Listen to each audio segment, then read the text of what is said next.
fried rice on our program, and we're using authentic basmati rice, basmati rice, and from the foothills of the Himalayas. I get it from the Asian store, where I get all my rice, and I try different styles and things that we're trying to do. And we're going to use the wok. The rice has been pre-cooked. The pork has been pre-cooked. That was a pork tenderloin that came, seasoned and everything with an apple seasoning sauce. And I was trying to mess about with that. And the oil we're using today is sesame seed oil. And that the curry also is from the Asian store.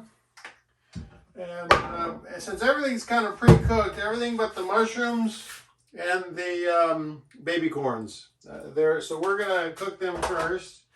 Oh, we're getting some smoke off of this. Of course, my alarms are not going to go off. Let me start a fan up in here. The only problem with the fan is now we're going to hear that buzz. But anyway, so anyway, I got to say that the rice is pre-cooked, the pork's pre-cooked, and that's the point. Is if you, I always cook when I cook rice. I do 2 cups of rice, 4 cups of water, and it gives you plenty of rice. I make a meal with it at the time because whatever I'm doing, and then I have plenty of rice too, like do a stir-fried rice or to add to tacos or whatever. Okay, that's not smoking anymore, so we're good now. Turn this fan off so we don't have that fan buzzing in this video all the time.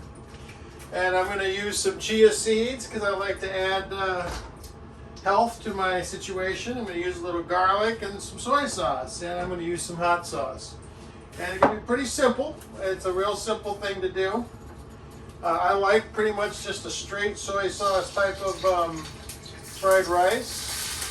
I don't like it, sometimes I've had it more complicated, but I do really enjoy just a simple version of it. Of course, the wok is a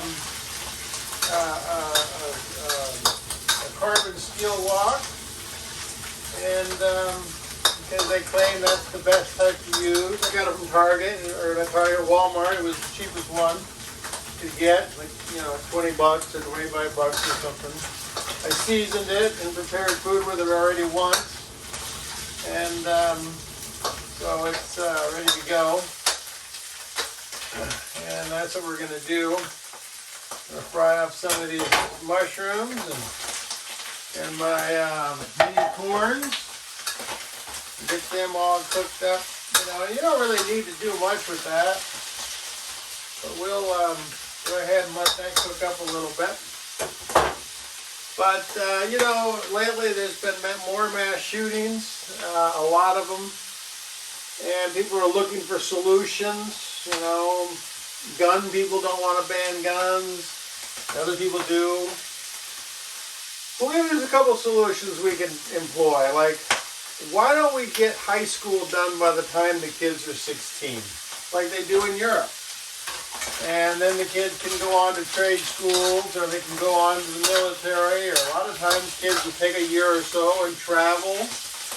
And so the European model of education, well, you're no longer languishing in school from the time you're 16 to 18 and being treated like a child, when really, biologically, you're a grown adult. I know our law says you're not an adult until you're 21, and I know that the brain doesn't fully develop until you're 25, and your skull doesn't harden until you're 30, so you can grow brain. That's why you want to have the chia seeds around. But realistically, kids are really from 16 to 18 are kind of languishing in high school. And if we could get them out of school, get that education to them much more efficiently, like the Europeans do, then, there'll be less kids in the school to shoot, number one, and less angst being created in those years. And then that's one solution. Another, to add to the solution, I think, is to have for kids' gym. Uh-oh, well, there we go. Oh, turn the fan on.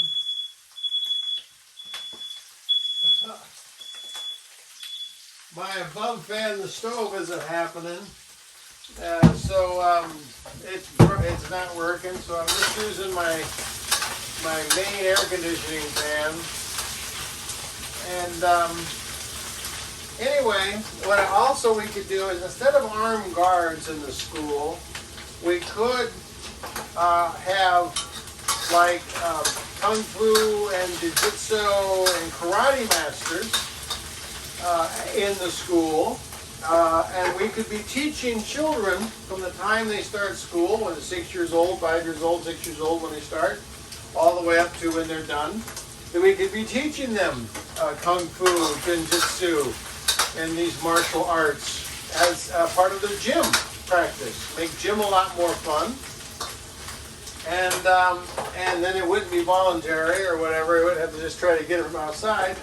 And when a kid comes in to be a shooter, you know, these kids are not going to be sitting there feeling themselves as victims. They're going to feel equipped to be able to deal with the situation because they will have training. They will have training in the martial arts. And I had met years ago a top martial artist who, you know, had awards all over his jacket, and he was a fascinating guy, and you know, and he was trained to be able to kill anybody at any time, and he said that wasn't the important aspect of his training. He said the biggest and the most important aspect of his training was to avoid conflicts. He never had to use his skills because he could see a conflict coming before it got to him. And so he learned mitigation processes to make sure that that conflict didn't get out of hand or accelerate to a point where, you know, you need to use your weapons. Also, a skill. So you've got also your master in your school could be like a resource officer also. So if somebody was to come in to the school with a gun, you know, because you can't, you know, okay, you did all this training, you did all this stuff, you're hoping that you taught the kids. Another thing in martial arts is that you learn patience, you learn discipline. There's a lot of things you learn in the martial arts that would help these kids deal with some of their problems. And they might not become problems because, well, they know how to deal with them. And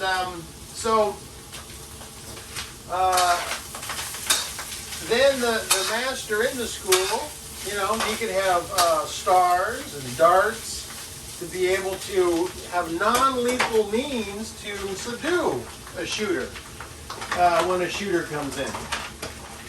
He could be responding, like, you know, in a way that wouldn't kill the kid, but also would render him not to be doing this anymore. You know, to render his violence non-violent without killing him. So these are some of my solutions. You know, getting the kids out of school sooner, getting them that information faster in a more efficient manner, so they're done with school by the time they're 16, so they can get on with their lives. And also to be able to, when you do graduate from school, you have a martial arts knowledge, 10 years worth. That would be pretty extensive. So then you wouldn't be having to try to act badass with a gun, because you are badass just with your body. And then if a kid goes into a high school, the reaction time of these kids are going to be completely different because they're trained. They're now trained to see a situation coming. You know, there's multiple ways to take a guy down. You can go at their legs and feet. You can go at their head. You can go at their chest. You know, and if 4 kids who've had 9 years or 8 years of training, you know, a shooter walks in with a gun, they're going to respond, boom, before the kid can even think twice about it. And and they can all respond simultaneously. One going for his legs, the other one going for the head, the other one going for, you know, and you can't shoot everybody at once. You know, having teachers are generally trying to teach math, science, and these are mind thought types of things. They're trying to get to people's brains. Where in the martial arts, you're getting to their brain and their body. And the martial arts guy is also going to have a relationship with these kids. So he's going to be able to see clearly who's not adjusting well or who's using this for bad, you know, ill-gotten means. And then, of course, it's a physical fitness program, so kids will be more physically fit. We're dealing with a lot of obesity right now, blah, blah, blah. So, you know, I think getting kids out of school sooner, teaching them the martial arts for the entire years that they're in school, would, I think, mitigate these school shootings. And then, you know, in the meantime, while everybody argues about gun laws and the Second Amendment and all that, and, you know, and I find it fascinating when people do argue about the right to bear arms, they forget the well-regulated militia part. That seems to be just dropped off. You know, I think the founders really thought that you should bear arms, so we have a well-regulated militia. An 18-year-old going and buying weapons is not well-regulated, and he's not part of any militia. And so if you're part of the military, and you've gone in and had training, and you're well-regulated, then you should probably maybe have a gun. You know, a gun of these mass, you know, these automatic weapons and these guns that are designed to kill people. You know, otherwise you should have a shotgun and go hunting with it to go duck hunting or whatever. I mean, if it's a sport, that's a different situation. But you don't use a machine gun to gun down, you know, ducks and things and go hunting with pheasant. So, anyway, I'm just suggesting that people seem to be ignoring the well-regulated militia. Maybe we need to rewrite that a little bit to make it, you know, you have the right to bear arms if you're part of a well-regulated militia, you know, something like that. Maybe because that's first and then the one second, it's somehow misinterpreted. I know there's something like 9 versions of it. As states were ratifying those laws over time, it kind of changed based, you know, the apostrophes are different and the sentencing is different. So there's some different understandings about it. So anyway, those are my solutions, and there's my fried rice. You see how I just took a second? There's my fried rice, and I'm gonna munch down on that. Let's take a bite of it. I always eat. I try to, you know, make sure I made something yummy. If you see me with a sour face, and you know it wasn't yummy, it was a bad idea. And I've had bad meals, and this is not one of them. It's well flavored. It's has a little bit of a bite from the hot sauce is what I was looking for, but I didn't want the hot sauce to take over the meal. I wanted the soy sauce to be predominant with just a little hint of heat to it to give my tongue a fun and exciting thing to think about. And then of course it has the, you know, oh, I could have put some bamboo shoots in it too, but oh well, you don't need too many things in it. This is a very simple meal. It took a few seconds. Think about those ideas that I came up with, and you guys have yourself a good day. Thanks, bye.